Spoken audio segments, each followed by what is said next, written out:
I'm Andy.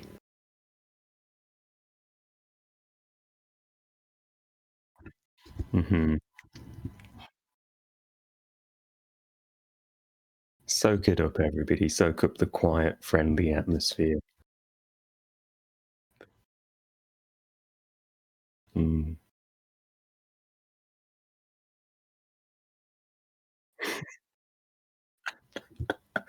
All right. If that hasn't made people want to stay for the rest of the show, I don't know what will.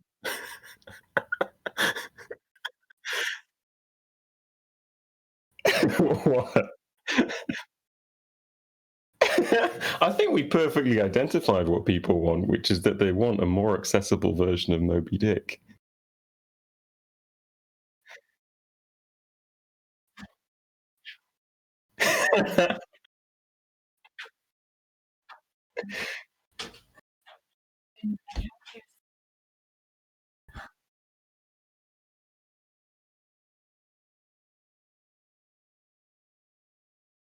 Sam, I've just been informed by somebody listening to the stream that they can't hear you, which is Fucking hell, that's because I had myself on mute. Hi, I'm a professional stream guy, and I was worried that the sound of me typing earlier might have carried through.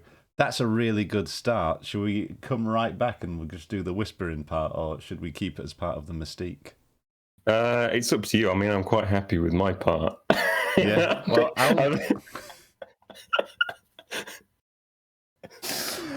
I'll just come back and soft open. Hang on, soft open. We're running it back.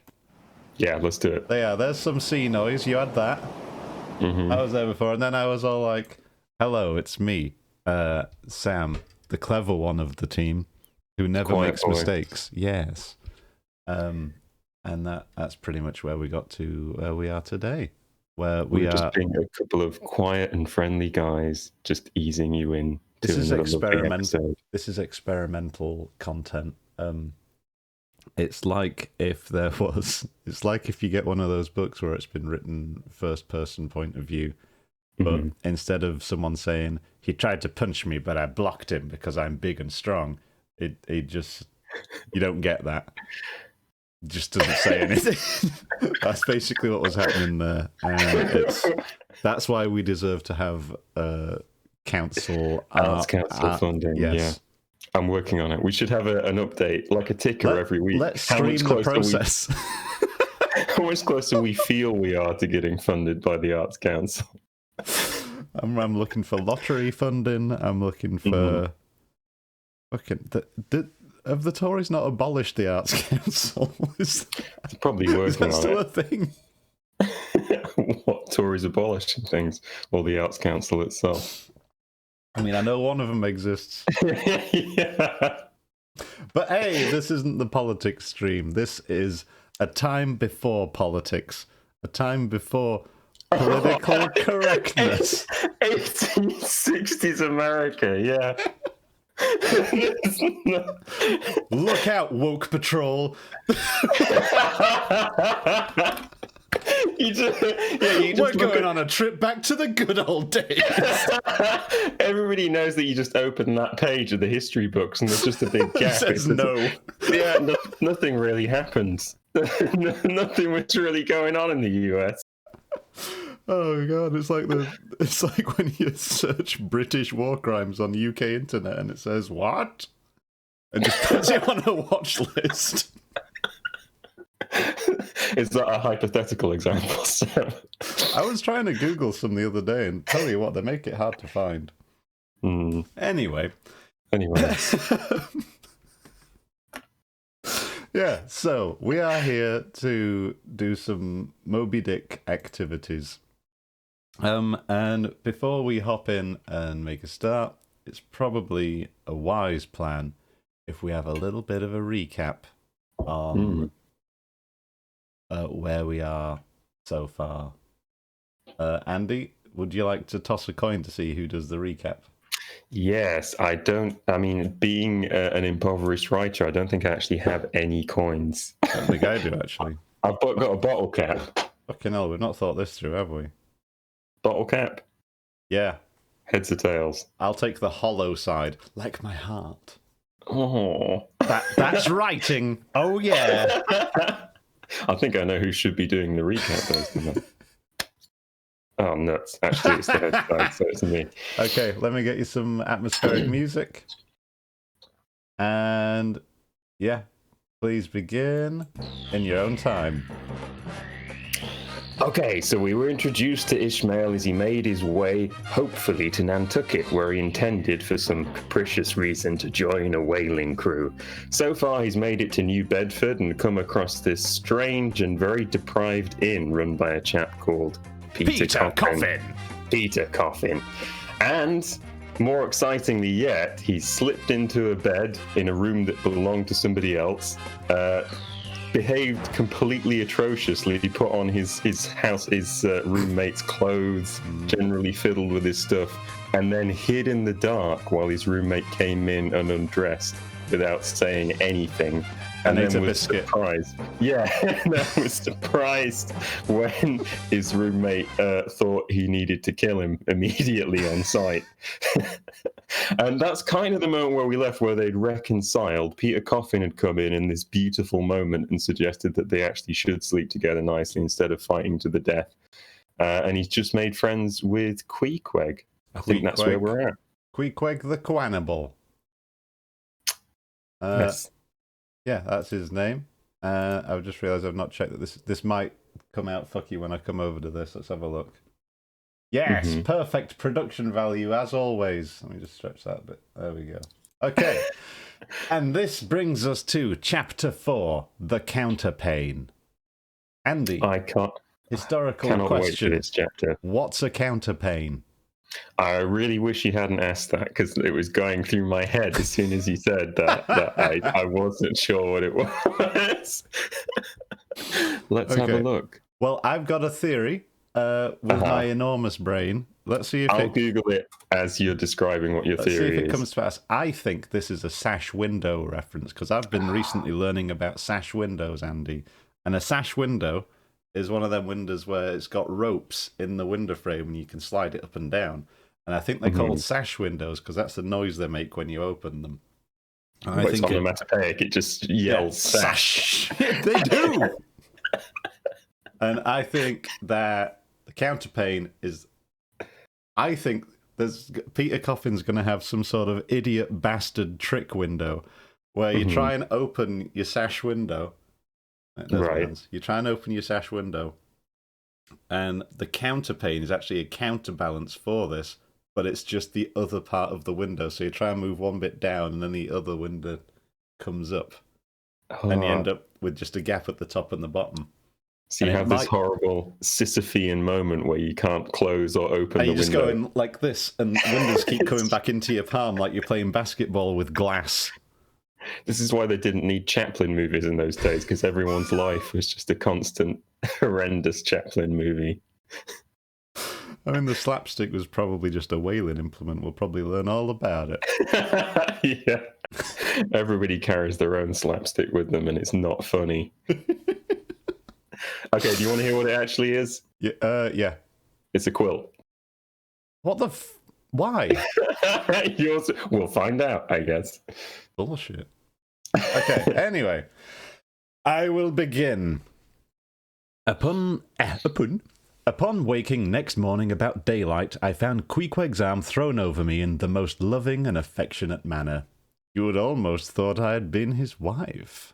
The counterpane was of patchwork, full of little old parti-coloured squares and triangles, and this arm of his tattooed all over with an interminable Cretan labyrinth of a figure, no two parts of which were of one precise shade, owing, I suppose, to keeping his arm at sea unmethodically in sun and shade, his shirt sleeves irregularly rolled up at various times, and that's this same arm of his, I say, looked for all the world like a strip of that same patchwork quilt.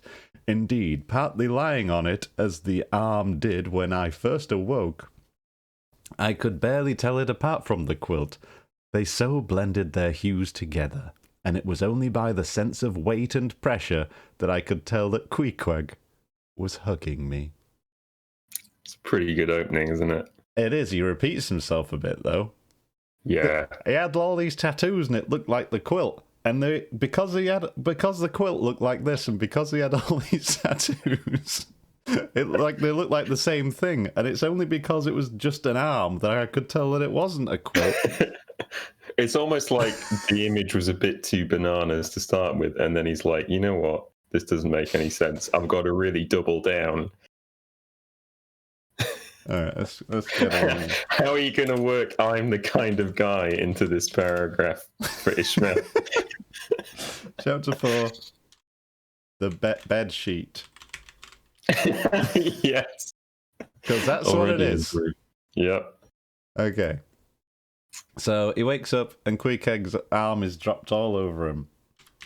I woke up the next morning and how do you spell Queequeg? Queequeg. And Queequeg's... That'd be a good word for Scrabble, wouldn't it, if that was legal? And Queequeg's proper nouns, so... proper nouns. We only allow proper nouns in here. And Queequeg's arm was draped on top of me. Like he was my big, burly, man-eating husband, and I was his precious little wife. I looked at his arm. It was covered in all sorts of tattoos, as previously discussed. Do you think it would be clearer rather than saying Cretan labyrinth if we said those mazes you get on the back of cereal boxes? Or like a hedge maze. Yeah, like, if you can imagine such a thing, some kind of flat hedge maze. As previously discussed. I looked at it for quite a while. He was the kind of guy who rolled up his shirt sleeves. I could tell from how his tan and the fading on his tattoos was all uneven, like a gradient map of sun damage. That's pretty awesome. I like Ishmael tanning expert as well in this section. I knew a thing or two about tanning. Like most real sailors. His arm wasn't too different to the... what's it called? Bedsheet. Quilt. Yeah. Quilt. To the bedsheet. We'll call it a blanket. Yeah. Blanket. Wait, did you call the chapter heading the bed sheet? Yeah. Because bed sheets is what goes on the bed, isn't it? Not on the quilt. Yeah. I'm going to have to call it the blanket. Blanket, yeah. Why do I keep spelling it blanky? The blankie. It sounds more piracy. Hire! I've got me blankie! Time for Betty pies. Release me blankie or I'll kill ye! 90% of pirate deaths caused by fights over blankies. His arm wasn't too different to the blanket. Covered as they both were with patterns and the ravages of the sun.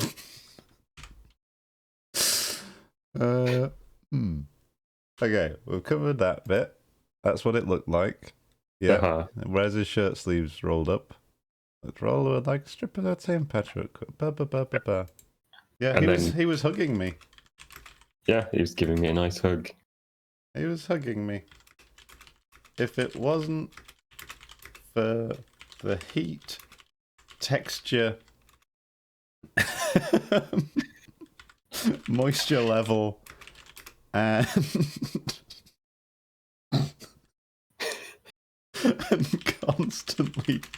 applied pressure, I'd have thought it was just the blanket. I was so enveloped.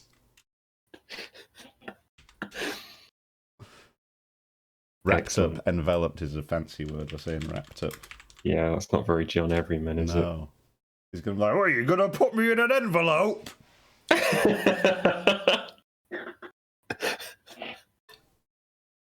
All right. Okay. This one's you, Bubby. My sensations were strange. Let me try to explain them. When I was a child, I well remember a somewhat similar circumstance that befell me. Whether it was a reality or a dream, I never could entirely settle. The circumstance was this. I had been cutting up some caper or other. I think it was trying to crawl up the chimney, as I had seen a little sweep do a few days previous.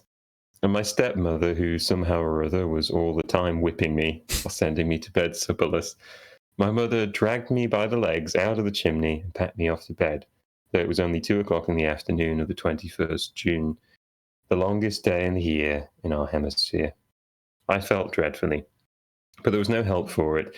So upstairs I went to my little room in the 3rd floor, undressed myself as slowly as possible so as to kill time, and with a bitter sigh, got between the sheets.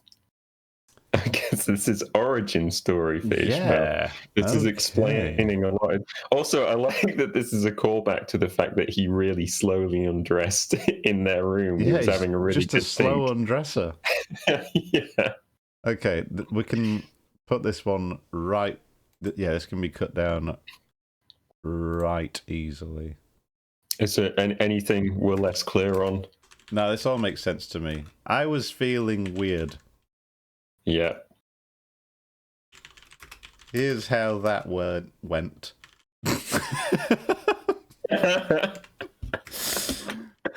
Weird in a way that reminded me of the times when I was small. Small on more than one time, aren't you, really? Yeah. I remember somewhat similar circumstances. Wait, whether it was reality or a dream? Is this a true story or is he making it up? It's Ishmael, so who can say? Fuck's sake, I hate this guy. I thought this would be where we start to turn around on Ishmael and start to sympathise with him a bit more.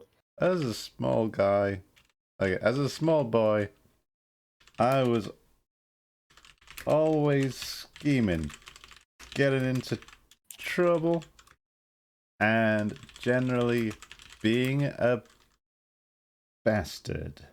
No, being a pain, because you can't call kids bastards because it means something else. Mm. And yeah, and generally being a pain. My stepmother would regularly beat the shit out of me and starve me as a consequence. Yeah. One day, I'd been up the chimney because kids were allowed to do that back when this book was written.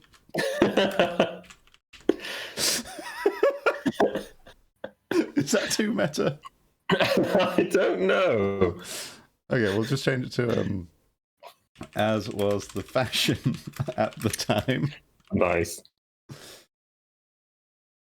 Except I hadn't gone up there to work. I had gone up there for a daft poke about. Which was not an acceptable use for the chimney. My mother had beaten me up a bit and sent me off to bed at, what time was it, 2 p.m? Yeah, 2 o'clock in the afternoon. Yeah. At 2 p.m. on the longest day of the year. Not a lot to do when you're in that situation. So I worked on perfecting the art of undressing slowly. And then got into bed. And then I think that was everything there, right? Yeah, but classic Melville, we're going to hear a bit more about it. I think we might. So, I lay there, dismally calculating that 16 entire hours must elapse before I could hope for a resurrection. Hey, that's an Easter treat, isn't it? 16 hours in bed! The small of my back ached to think of it. And it was so light, too, the sun shining in at the window, and a great rattling of coaches in the streets. The sound of gay voices all over the house. I felt worse and worse. At last I got up, dressed, and softly going down in my stockinged feet, I sought out my stepmother, and suddenly threw myself at her feet, beseeching her as a particular favour to give me a good slippering for my misbehaviour. Anything indeed but condemning me to lie abed such an unendurable length of time. But she was the best and most conscientious of my stepmothers. Oh, of stepmothers, not just of my stepmothers. And back I had to go to my room. For several hours I lay there, broad awake, feeling a great deal worse than I have ever done since. Even from the greatest subsequent misfortunes, at last I must have fallen into a troubled nightmare of a doze, and slowly waking from it. Half steeped in dreams, I opened my eyes, and before the sunlit room was now wrapped in outer darkness, instantly I felt a shock running through all my frame. Nothing was to be seen, and nothing was to be heard, but a supernatural hand seemed placed in mine. My arm hung over the counterpane blanket, and the nameless, unimaginable, silent form or phantom to which the hand belonged seemed closely seated to my bedside. For what seemed ages piled on ages, I lay there, frozen with the most awful fears, not daring to drag away my hand.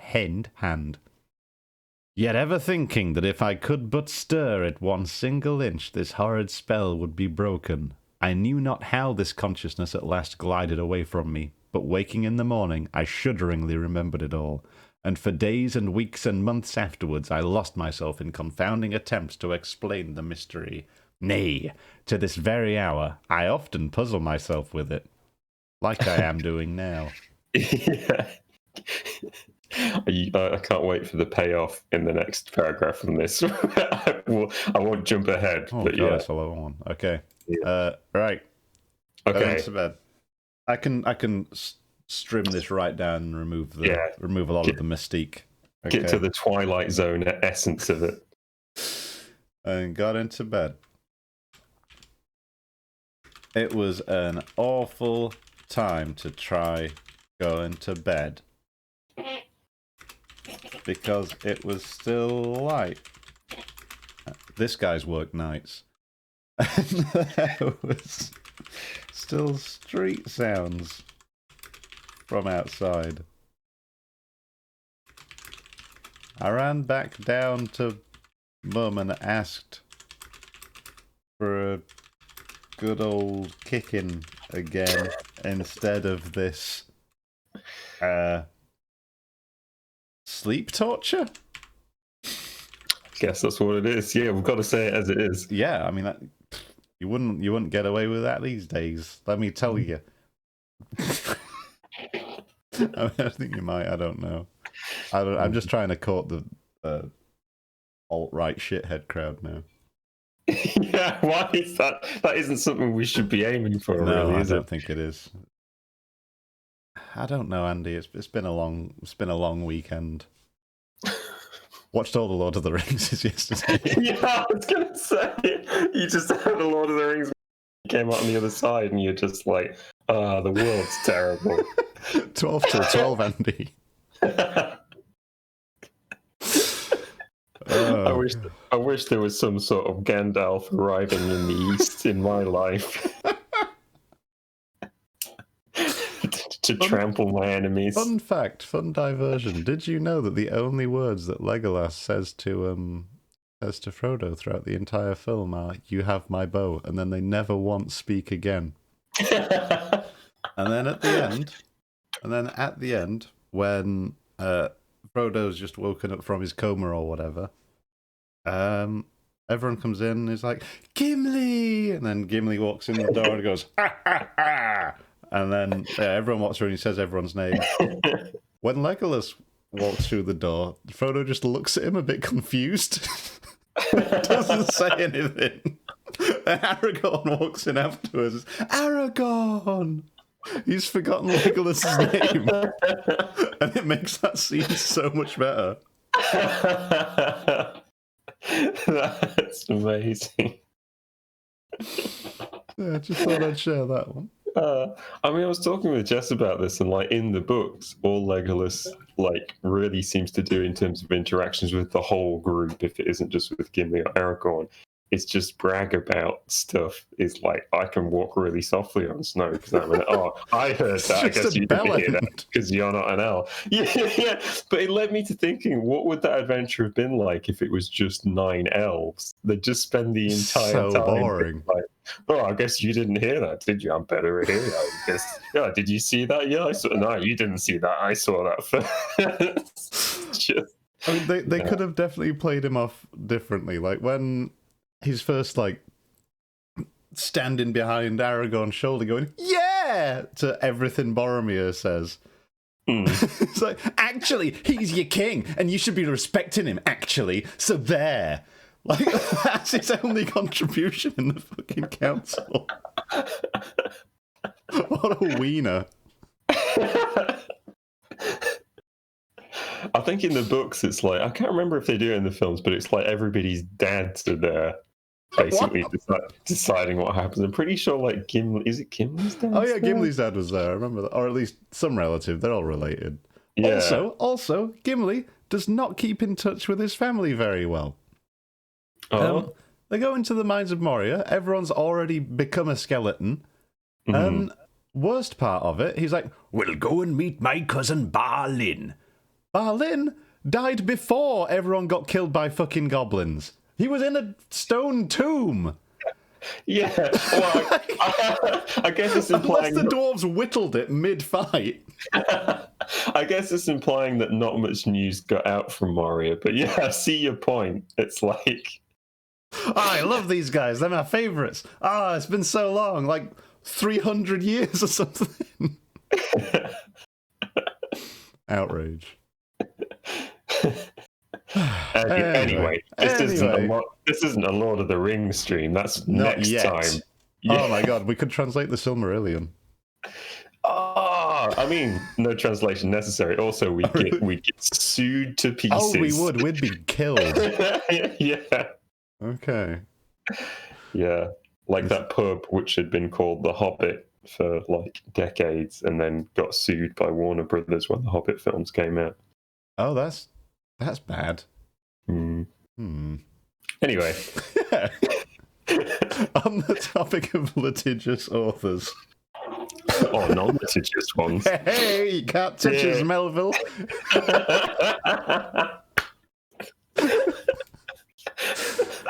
I love how every way that we could be respectful to this, we somehow find a way of not being. I'm just disappointing everyone. Yeah. Okay, so we went down, we asked for a kick-in. Yeah. And she said... I choose the punishments around here as a general attitude. Yeah, no. I choose how you must suffer. In this house, young man. And sent me back upstairs to lay on a bed for ages. The thing about going to bed early is, like they say, early to bed, early to rise. But if you go to bed too early, you'll end up rising late, but in the wrong day. This is becoming a self-help book. Basically. We're in the wrong day. It's Melville's rules for successful people. So I just woke up that night. Pitch black. No longer capable of sleep. And to make things worse, a ghost was holding my hand.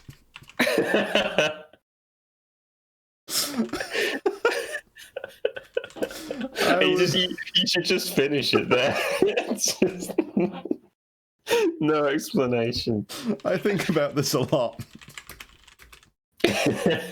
as you can see. Okay. Yep, we've got that. All right. Time for the payoff. Yeah, enjoy this very long paragraph. Now, take away the awful fear, so that's everything he's been describing really in that paragraph, and my sensations at feeling the supernatural hand in mine were very similar in their strangeness to those which I experienced on waking up and seeing Queequeg's pagan arm thrown around me. But at length all the past night's events soberly recurred, one by one, in fixed reality, and then I lay only alive to the comical predicament. For though I tried to move his arm, unlocking his bridegroom clasp, yet, sleeping as he was, he still hugged me tightly, as though naught but death should part us twain. I now strove to rouse him. Queequeg! But this only answer was a snore. I then rolled over, my neck feeling as if it were on a horse collar, and suddenly felt a slight scratch. Throwing aside the counterpane, there lay the tomahawk, sleeping by the savage's side, as if it were a hatchet-faced baby. A pretty pickle, truly, thought I. I feel more and more that you have written this already, Sam. I mean, that's not much to change here. A bed here in a strange house in the broad day with a cannibal and a tomahawk. Queequeg, in the name of goodness, Queequeg, wake.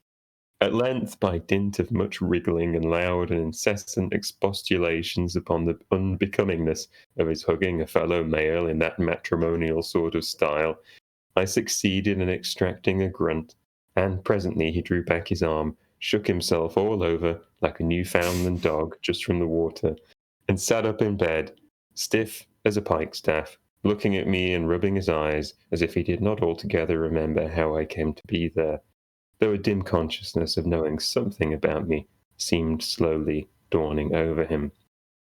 Meanwhile, I lay quietly eyeing him, having no serious misgivings now and bent upon narrowly observing so curious a creature. When at last his mind seemed made up touching the character of his bedfellow, and he became, as it were, reconciled to the fact, he jumped out upon the floor, and by certain signs and sounds gave me to understand that, if it pleased me, he would dress first, and then leave me to dress afterwards, leaving the whole apartment to myself. Thinks I, Queequeg, under the circumstances, this is a very civilized overture. But the truth is, these savages have an innate sense of delicacy. Say what you will. It is marvelous how essentially polite they are. Everybody is polite compared to Ishmael. I pay this particular compliment to Queequeg because he treated me with so much civility and consideration, while I was guilty of great rudeness. Staring at him from the bed and watching all his toilet motions. What? For the time, washing and stuff. Oh. It doesn't necessarily mean that. Depends how you translate it. For the time, my curiosity getting the better of my breeding. Nevertheless, a man like Queequeg you don't see every day. He and his way were well worth unusual regarding. I think we should say at this point, apologies for any time that, Ishmael or Melville is saying savage or is using these dated and offensive tropes. His point of view in The Guise of Disaster, I don't see a problem with it. Yeah, I just think we should give give people fair warning going into this. Don't talk this. Don't be like Ishmael. Yeah. Guy's a fucking asshole. Right. However, he does seem to have realised that he's been a bit of a dick. So there's some movement there. And yeah, what else is really good in this section? There was some great. Okay, there was the hatchet-faced baby I enjoyed. That was very good. Okay, so we were just talking about the ghost. Monad in chat has just said, "Call me Ishmael, but don't call yourself Ishmael." And I think those are good words to live by. Yes. Don't be an Ishmael, folks. We should change the first line to just be "Don't be Ishmael." Okay, so we were just talking about the ghost. I think about this a lot, as you can see. I'm going to pull up the stream as well so I can see what's going on. I was thinking about this right now, since I was effectively being gripped by some supernatural horror, except this wasn't so much a horror as the opposite. Just a lovely guy holding me in a lovely way. Still, that sort of thing just isn't done. So I started yelling in Queequeg's face. Sleeping face. Queequeg! Wake up and let go of me.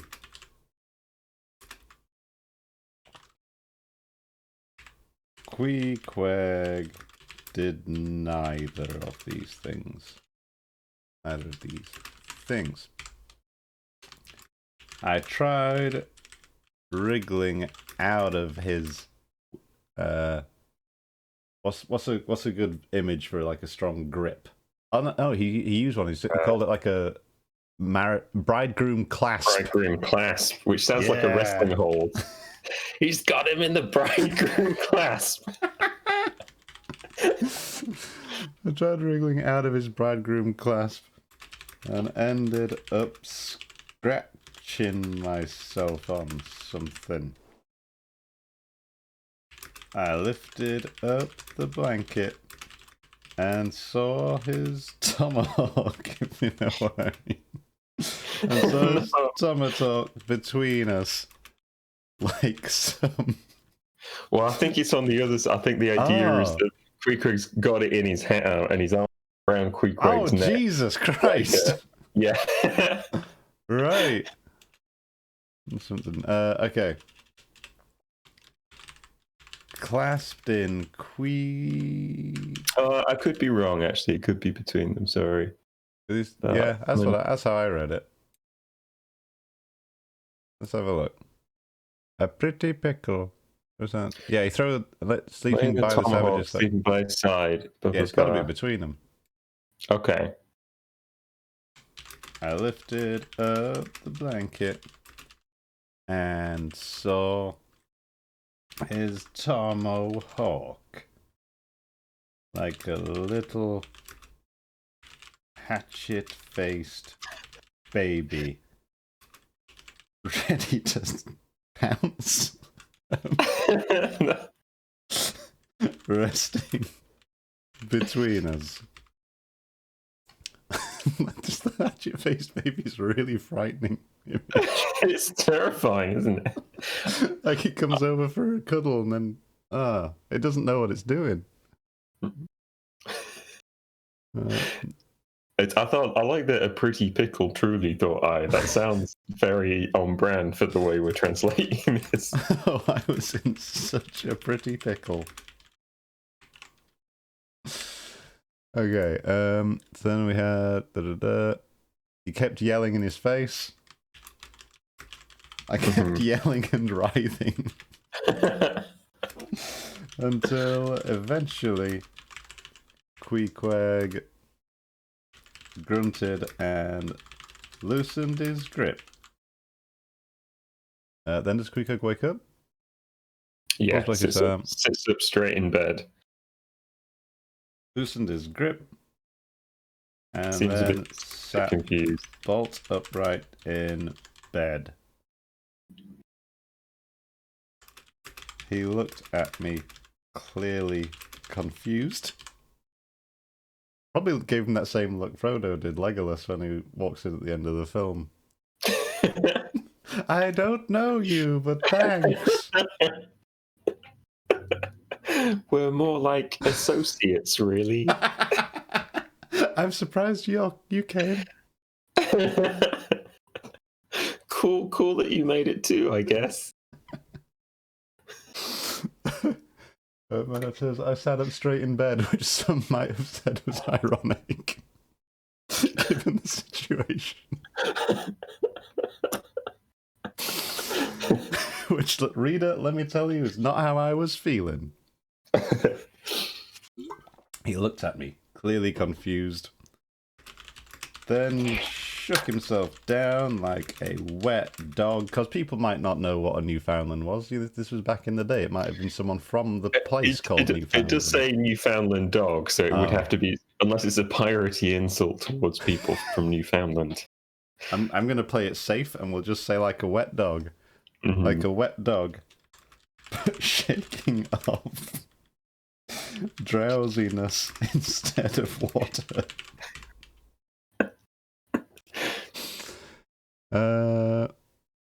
Straight stiff as a pikestaff. Meanwhile, I lay quite. And what else have we got here? He then just jumps out of the boat and jumps out and starts getting washed. I do like that. I guess Queequeg doesn't have the benefit of having seen these previous scenes of Ishmael undressing, but it seems polite when Queequeg is like, "I'll get dressed first, and then you can." But really, we know in dramatic irony, it's going to take him ages. It's going to take forever for Ishmael to get dressed. Slowest dresser in the game. Yeah, and he's going to be staring at you the whole time he does it. And thinking. Yeah. He hopped out of the bed. Put on his clothes really, really quickly. As if to say, let me get dressed first. Because I know you must like some space. And then went about washing his face and doing all his usual skincare. I mean, not to read ahead too much, but like I wouldn't say that he's finished dressing too quickly, because we're going to hear all about him getting dressed. Oh, I'm shocked. Okay, he pulled on his trousers then. Well, I think that's important too, actually. Oh, for fuck's sake! What's he got dressed with then? He doesn't. He's not got dressed with anything yet. I think he's just indicating that he's gonna get dressed. Okay, first. He's just gonna. Okay, he hopped out of bed and fucking hell, cat tight, and started washing himself. I watched, thinking. I had definitely been a bit rude about this guy in my imagination. And I was continuing to be rude by staring at him. Since I'd first seen him. But I'll tell you what. The good thing about cannibals is they're actually really polite. Here was this guy washing up really quickly after giving me a nice cuddle. Also, he could give me a bit of space to digest the events of the evening. Is that more or less what he's saying? Have I got that right? Yeah, that sounds fine. Okay, and I'm just going to lift this line. Nevertheless, a man like Queequeg you don't see every day, and he and his ways were well worth unusual regarding. Good foreshadowing for the next chapter. Okay, is this me or is this you? This is you. Okay. Oh, it's time for the dressing montage. It's pretty good. He commenced dressing at top by donning his beaver hat, a very tall one, by the by, and then, still minus his trousers, which is spelt funny, he hunted up his boots. What the fuck? Why is he putting his boots on before his trousers? Why does he put his hat on before his trousers? This is crazy!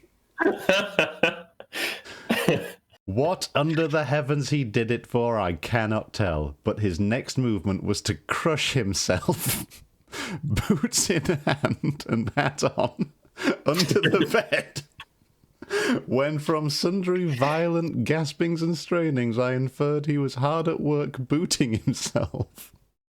Though by no law of propriety that I had ever heard of is any man required to be private when putting on his boots. But Queequeg, do you see, was a creature in the transition stage, neither caterpillar nor butterfly. He was just enough civilized to show off his outlandishness in the strangest possible manners. His education was not yet completed. He was an undergraduate. If he had not been a small degree civilized, he probably would not have troubled himself with boots at all. But then, if he had not still been a savage, he never would have dreamt of getting under the bed to put them on. At last he emerged with his hat very much dented and crushed down over one of his eyes, and began creaking and limping about the room, as if not being much accustomed to boots. His pair of damp, wrinkled cowhide ones, probably not made to order either, rather pinched and tormented him at the first go off of a cold, bitter morning. I mean, Andy. we all remember when we were undergraduates and we used to wriggle under beds to pull our boots on. Key part of the educational process, isn't it? Yeah. So, Questions? and yeah, what the fuck? What's happening here? I mean, I think the idea is that Queequeg isn't like used to whatever social conventions people in Nantucket are used to, but he's aware that they have weird social conventions. So Mel is implying that he's trying to stick to them by like hiding under the bed to put his boots on and stuff. I don't know why. I mean, it is kind of funny. It seems like it seems weirdly Ishmael-like the behavior we've seen from Ishmael, where he's just like not quite behaving how everyone else is. I want to get Queequeg's internal monologue while this is happening. Yeah, I know. I mean, my perception of it, if you were to do it from Queequeg's inner monologue, is that Ishmael is just staring at him. Yeah, Whatever he's doing, and all the time. It's like quietly muttering to himself and making these comments. This is like when I held hands with a ghost.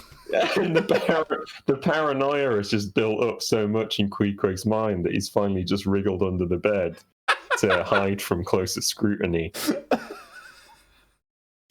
Okay, I think we can work with that. We're not going to change POV, but yeah, I think what we can establish from this is that it's clear why they are made for each other from this scene. Okay. Speaking of unusual, once he was done washing his face, Queequeg strode over, naked as person. Naked as ambition. No, what? Let's just say strode over, still naked. Yep. John Everyman style. Still naked. And pulled out his beaver hat. Which was incredibly tall. Now that I could see it in daylight. Next up, boots. You've got to keep in the sundry violent gaspings and strainings as he goes under the bed. I'm doing that. I'm just getting his thoughts on why the fuck is he going hat and boots? Hat and boots? What was this guy thinking? My question would be answered henceforth, which I will just spell wrong. Yeah, there we go. Henceforth, he was thinking of finding some place of privacy where he could put them on. And that, dear reader, was under the bed.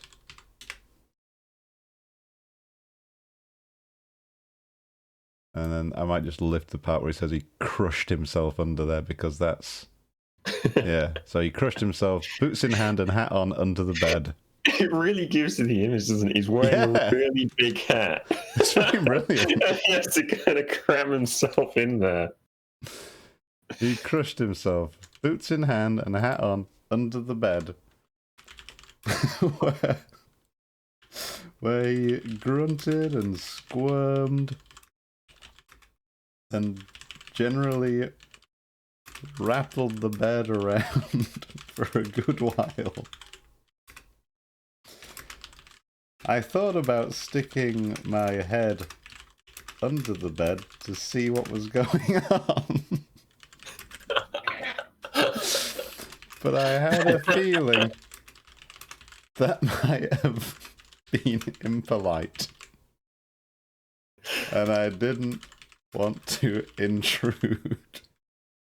So I just sat there quietly for him to re-emerge. Is re-emerge a hyphen word? Re-emerge? We're hyphenating it. Maybe. Okay, re-emerge, yeah. He was getting it. Civilization. He knew there were things you shouldn't do in polite company, such as clever, learned men like myself. That's getting the tone, exactly. But he didn't know what they were. So he was just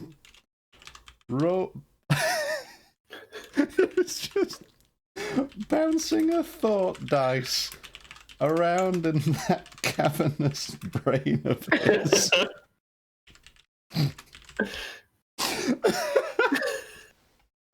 In that cavernous brain of his. And hoping for the best. When it comes to the school of life, this guy was an infant. This guy was still learning. Because, I mean, that just works, doesn't it? That's what you do in schools, you learn. Still learning. Slowly. You could specify that it's American life. Ah, yeah. The school of American life. This guy was still learning. Slowly.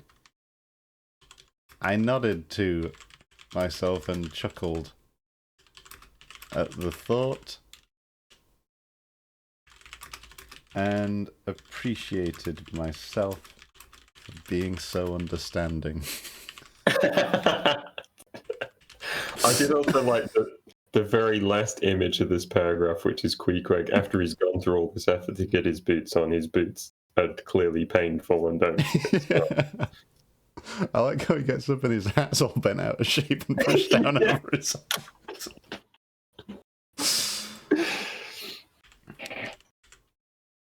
Queequeg clambered up from under the bed, still mostly naked, with his massive hat bent out of shape and over his eyes. He tried walking across the room. But his boots were probably on the wrong feet because he was making it look really difficult. Poor guy. At least he's trying. I thought. Is there anything else? That sounds good. Okay. Right. Wait, they weren't even very good shoes, though. And they weren't even No, we very don't need to be snobby on top of that. I think we've covered it. It's already been To a pretty modern good audience like commentary. me, cowhide boots sound fancy, and I don't get my shoes tailored, so I think Ishmael can back the fuck off, frankly. I think by tailored, like, yeah, in those days, I'm not even sure if they were left and right shoes. What? Yeah. That's Anyway. insane. Yep. But feet don't. No. I'm refusing to entertain that thought. Yeah. Okay. Bad. Okay, right. Seeing now that there was no curtain, the street being very narrow, the house opposite commanded a plain view into the room. And observing more and more the indecorous figure that Queequeg made, staving about with little else but his hat and boots on, I begged him as well as I could to accelerate his toilet somewhat, and particularly to get into his pantaloons as soon as possible. He complied, and then proceeded to wash himself. At that time in the morning, any Christians would have washed his face, but Queequeg, to my amazement, contented himself with restricting his ablutions to his chest, arms, and hands. He then donned his waistcoat, and taking up a piece of hard soap on the washstand centre table, dipped it into water and commenced lathering his face. I was watching to see where he kept his razor, when, lo and behold, takes the harpoon from the bed corner, slips out the long wooden stock, unsheaths the head, wets it a little on his boot, and striding up to the bit of the mirror against the wall, begins a vigorous scraping, or rather harpooning, of his cheeks. Thinks I, Queequeg, this is using Roger's best cutlery with a vengeance. Afterwards I wondered the less at this aspiration when I came to know of what fine steel the head of a harpoon is made, and how exceedingly sharp the long straight edges are always kept. The rest of his toilet was soon achieved, and he proudly marched out of the room, wrapping up his great pilot monkey jacket, sporting his harpoon like a marshal's baton. I appreciate you chuckling every time I use the word toilet. Correct me if I'm wrong. The guy's come out with his pinchy boots and his big fucked up hat. Yeah. And he's taking a monster dump. No, I don't think that's what he's doing. I beg you to reconsider, because I begged him as well as I could to accelerate his toilet somewhat, and particularly to get his fucking trousers on. Yeah. I think that's please hurry up shitting and put trousers on. I think it's I mean, it might be part of the morning routine, but I think by toilet it means morning routine of like washing yourself and getting ready. You can see it indicated later on as well, where he says he uses the word toilet again. The rest of his toilet was soon achieved, so it's like the shaving and everything is part of it. It's not that he's pooping the whole time that he's also shaving. Like that's No, okay, so there's parts. The way I see it is, you're gonna contest this. I think I have to. I think it's Queequeg goes up for a dump, and Ishmael is just staring at him as he does, and he's like 10 minutes into just staring at him. He's like, "For fuck's sake, hurry up, shitting and put some trousers on." And Queequeg will like What's probably taking you so long? Is this guy staring at you, distracting you? yeah. And then maybe he does that, and then continuing his toilet is what he's done after having the poop. I don't know why him not wearing trousers has been the part that he would want him to rush, you know? Well, I think he's just embarrassed that he's walking around with no trousers on, but a very big hat and boots. This guy who sells head around town. Yeah. Very good point. Would they have had outhouses back then, or would they still be pooping in a little pot under the bed? A bit of both. Mm. You'd have some drop toilets. Spread betting. You'd have your pot for when you didn't fancy going out to the drop toilet, I guess. And it is a cold night. Yeah.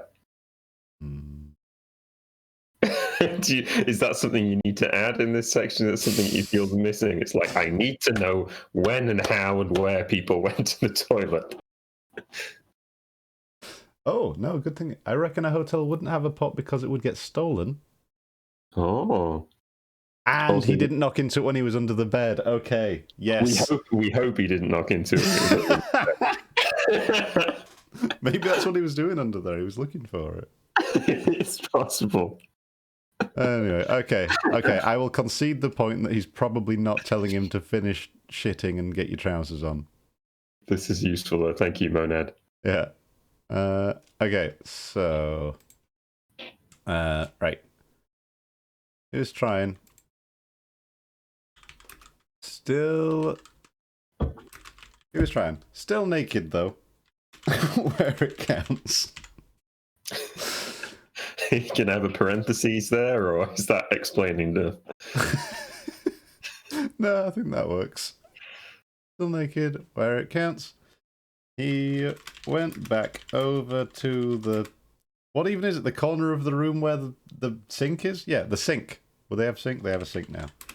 Yeah, I don't know if they would, but yeah, it's fine. He went back over to the sink and kept washing himself. He's got water from somewhere, hasn't he? Must have been in a bowl, a jug. Queequeg! I shouted. After some time.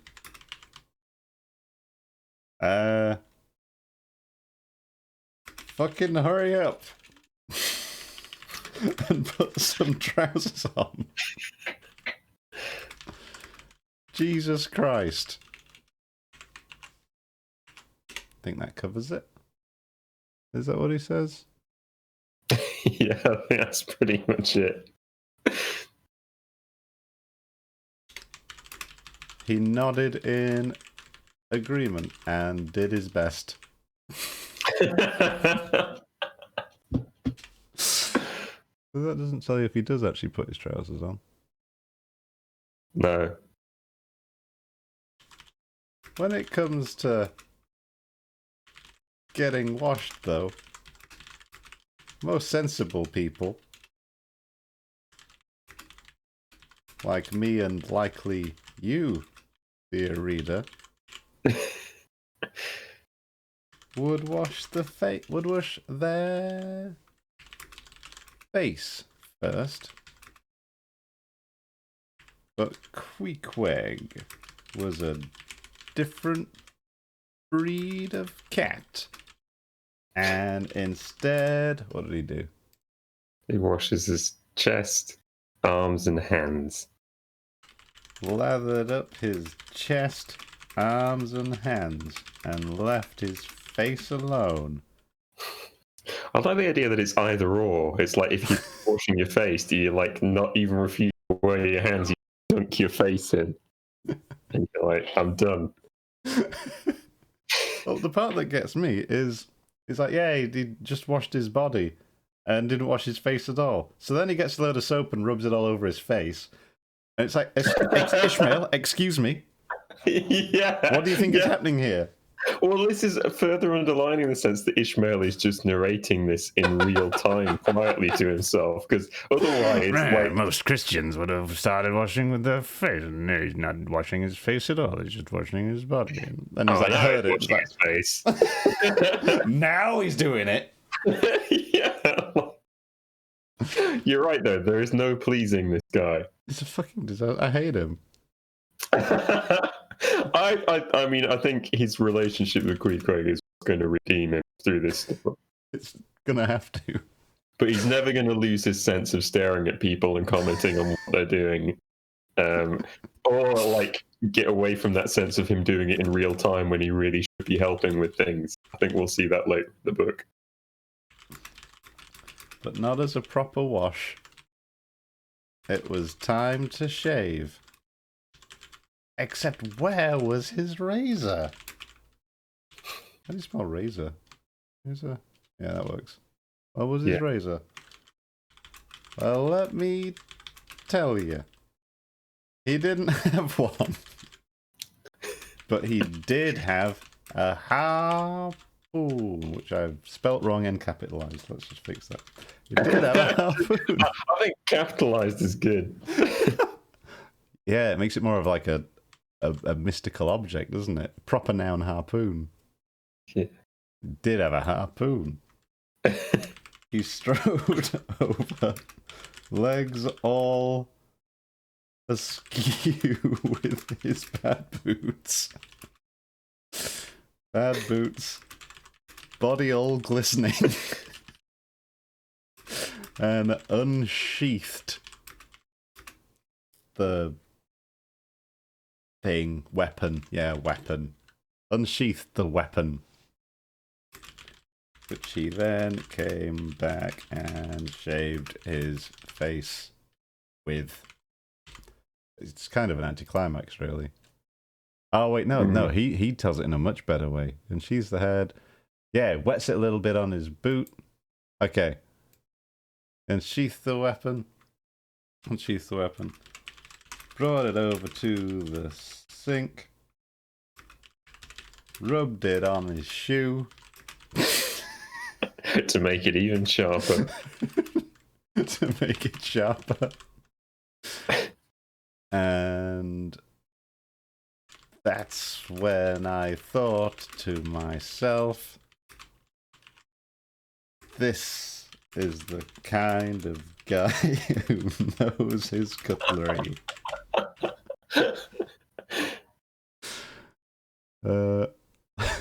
Using Roger's best cutlery with a vengeance.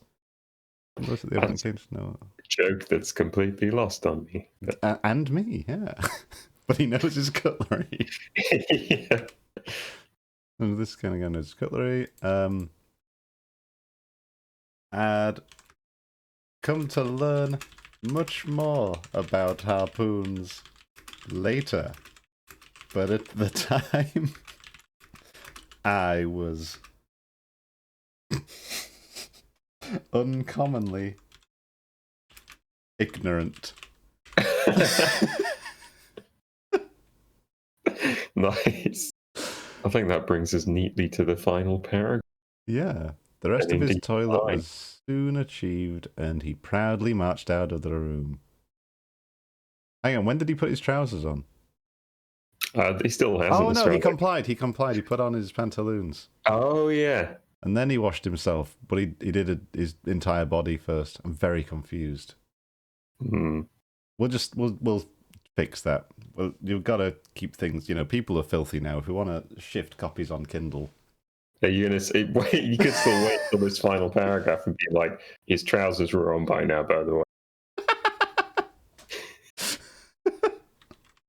Yeah, because that comes in after the ignorant part. That somehow his trousers got on. I won't specify how. Got on. And so did his other clothes. And without a word to me, he marched out of the room, spinning his harpoon around down the corridor like a majorette. A majorette with badly fitting shoes. And that's our chapter. That's chapter 4, I think. That was wonderful. Oh, it's nice to have a short chapter compared to fucking Nightmare Chapter 3. I mean, it was an amazing chapter, but yeah, It was a it very did good feel like chapter. we'd been through a journey by the end of it. I should put up a link so that people can just see where we've... Yeah, I'm going to do that for the next stream. I'm going to edit the description so that you can actually just read along, but not comment, because if anyone's joined this for the first time, they're going to be like, but how did we get here, Sam? What happened in chapter 1? I wasn't here for the recap with the song that's probably going to get us, I would say, demonetized, but we don't have any money, so... Oh yeah, what can they take away from us at this stage? Nothing! You can't stop us, Herman! You can't stop us, Jeff! We're the real pirates here. Yeah, we played 45 seconds of the Mazinga Z opening. And you'll never stop us. Okay, so... Also, this book isn't about pirates. What? Sorry. Excuse me? What about all these pirate voices? Am I reading what we got for this whole chapter? I think we'll split it up. We'll do paragraph by paragraph. Okay. Okay. So here we go. I'll go first. Sure. Chapter 4: The Blanket. I woke up the next morning and Queequeg's arm was draped on top of me like he was my big burly man-eating. I don't remember writing man. Oh yeah, he's a cannibal. I remember you saying man-eating. I was really confused. Okay. Like he was my big burly man-eating husband and I was his precious little wife. I looked at his arm. It was covered in all sorts of tattoos, as previously discussed. I looked at it for quite a while. He was the kind of guy who rolled up his shirt sleeves. I could tell from how his tan and the fading on his tattoos was all uneven, like a gradient map of sun damage. I knew a thing or two about tanning. His arm wasn't too different to the blanket, covered as they both were with patterns and the ravages of the sun. He was hugging me. If it wasn't for the heat, texture, moisture level, and constantly applied pressure, I'd have thought he was just the blanket. I was so wrapped up. I was feeling weird in a way that reminded me of the times when I was small. As a small boy, I was always scheming, getting into trouble and generally being a pain. My stepmother would regularly beat the shit out of me and starve me as a consequence. One day, I'd been up the chimney, as was the fashion at the time, except I hadn't gone up there to work. I'd gone up there for a daft poke about, which was not an acceptable use for the chimney. My mother had beaten me up a bit and sent me off to bed at 2 p.m. on the longest day of the year. Not a lot to do when you're in that situation, sorry. So I worked on perfecting the art of undressing slowly and then got into bed. It was an awful time to try going to bed because it was still light and there were still street sounds from outside. I ran back down to Mum and asked for a good old kicking again instead of this sleep torture. She said, "No, I choose how you must suffer in this house, young man," and sent me back upstairs to lay on a bed for ages. The thing about going to bed early is, like they say, early to bed, early to rise. But if you go to bed too early, you'll end up rising late. The wrong day. So I just woke up that night, pitch black, no longer capable of sleep. And to make things worse, a ghost was holding my hand. I think about this a lot, as you can see. I was thinking about this right now, since I was effectively being gripped by some supernatural horror, except this wasn't so much a horror as the opposite, just a lovely guy holding me in a lovely way. Still, that sort of thing just isn't done, so I started yelling in Queequeg's sleeping face. Queequeg, wake up and let go of me. Queequeg did neither of these things. I tried wriggling out of his bridegroom clasp and ended up scratching myself on something. I lifted up the blanket and saw his tomahawk, like a little hatchet-faced baby, resting between us. Oh, I was in such a pretty pickle. I kept yelling and writhing until eventually Queequeg grunted and loosened his grip, and then sat bolt upright on bed. He looked at me, clearly confused, then shook himself down like a wet dog, but shaking off drowsiness instead of water. He hopped out of the bed and started washing himself. I watched, thinking. I had definitely been a bit rude about this guy in my imagination since I'd first seen him. But I'll tell you what, the good thing about cannibals is they're actually really polite. Here was this guy washing up really quickly after giving me a nice cuddle, all so he could give me a bit of space to digest the events of the evening. Nevertheless, a man like Queequeg you don't see every day. He and his ways were well worth unusual regarding. Speaking of unusual, once he was done washing his face, Queequeg strode over, still naked, and pulled out his beaver hat, which was incredibly tall, now that I could see it in the daylight. Next up, boots. Hats and boots? What was this guy thinking? My question would be answered henceforth. He was thinking of finding some place of privacy where he could put them on, and that, dear reader, was under the bed. He crushed himself, boots in hand and hat on under the bed, where he grunted and squirmed and generally rattled the bed around for a good while. I thought about sticking my head under the bed to see what was going on, but I had a feeling that might have been impolite, and I didn't want to intrude, so I just sat there quietly for him to re-emerge. He was getting it, civilization. He knew there were things you shouldn't do in polite company, such as a clever, learned men like myself, but he didn't know what they were, so he was just bouncing a thought dice around in that cavernous brain of his and hoping for the best. When it comes to the school of American life, this guy was still learning, slowly. I nodded to myself and chuckled at the thought and appreciated myself for being so understanding. Queequeg clambered up from under the bed, still mostly naked, with his massive hat bent out of shape and over his eyes. He tried walking across the room, but his boots were probably on the wrong feet because he was making it look really difficult. Poor guy, at least he's trying, I thought. Still naked, though, where it counts. He went back over to the sink and kept washing himself. Queequeg! I shouted after some time. Fucking hurry up and put some trousers on, Jesus Christ! He nodded in agreement and did his best. I like your Ishmael voice. When it comes to getting washed, though, most sensible people like me, and likely you, dear reader, would wash their face first. But Queequeg was a different breed of cat, and instead lathered up his chest, arms, and hands, and left his face alone, except for when he came back at it shortly after, but not as a proper wash. It was time to shave, except where was his razor? That's a hell of a run-on sentence. Well, let me tell you, he didn't have one, but he did have a harpoon. He strode over, legs all askew with his bad boots, body all glistening, and unsheathed his weapon.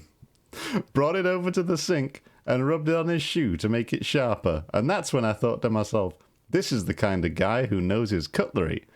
I'd come to learn much more about the harpoon later, but at the time I was uncommonly ignorant. At some point, his trousers got on, and so did his other clothes, and without a word to me, he marched out of the room, spinning his harpoon around the corridor like a majorette, badly fitting shoes. And that's all we've got for today. I hope you've enjoyed it. I certainly have. This has been much easier because I've not had to do a pirate voice. I missed the pirate. I think you're going to have to readopt the. It'll come back. It'll come back when Ahab's in. It must do. I can't imagine him not talking like a pirate. I did see an excerpt on Twitter, Andy, and how common were dick jokes back in Melville times?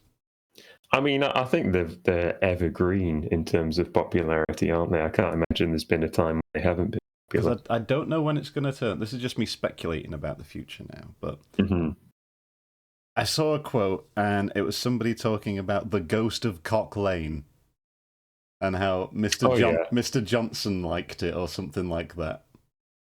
Like, what was... Are these jokes? I don't know. What is happening? I don't know out of context. Why would you write this? Just saying that there's a ghost of Cock Lane, it doesn't give me any insight into the conditions of how that's been introduced.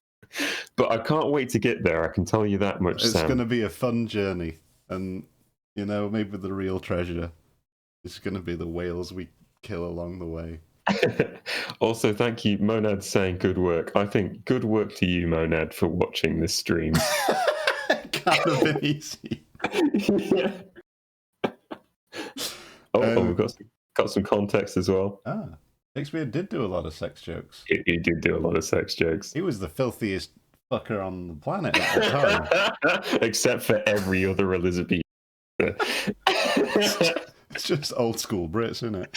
Yeah. They're good at two things: making things worse for their neighbours and crude sex jokes. It's just the British way.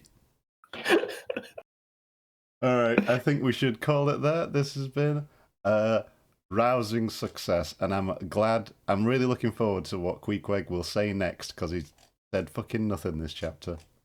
I can't wait. He's my favourite character. Easily. Actually, no, Peter Coffin's my favourite character. Peter Coffin's my favourite Twitch, but Queequeg's my favourite character. Yeah, just I would watch a sitcom about Peter Coffin running a whaling hotel, and just all the pranks he runs on all the different whalers. I think that could be a sitcom of its own. We've also had a useful suggestion from chat. I think you should change all blankets to blankies. It changes the tone a little bit. But yeah, Ishmael wouldn't say that. He would think it, but he wouldn't say it. But because he would think it, he would say it, because the guy can't fucking shut up, can he? The guy can't have a thought without voicing